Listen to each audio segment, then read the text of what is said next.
This is like the president retweeting the Ku Klux Klan.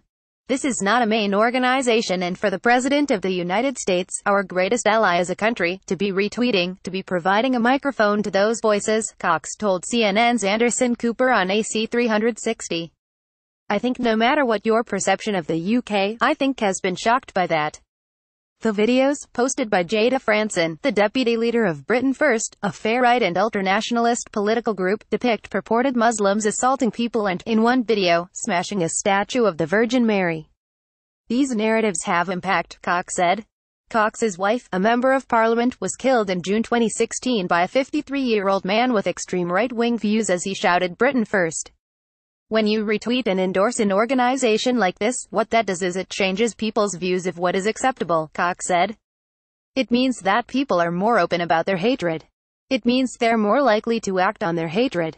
White House Press Secretary Sarah Sanders defended Trump's retweets, telling reporters he shared them to start a conversation about border security and immigration.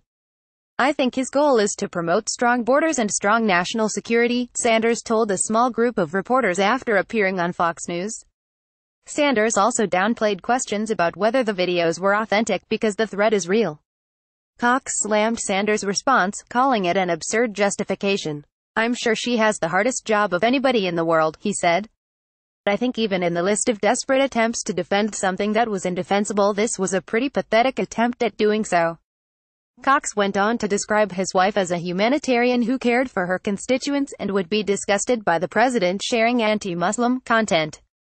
She would have been, if she was still here, as outraged I think as anybody that the president, with whom we should have an incredibly close relationship, is actively undermining our cohesion as a country, is actively supporting this extremist group. One thing she would be horrified by. Of course we can disagree about the role of Islam in our society, Cox said. We can disagree about immigration. We should be able to disagree about all of these things and still say that hatred has no part in our society.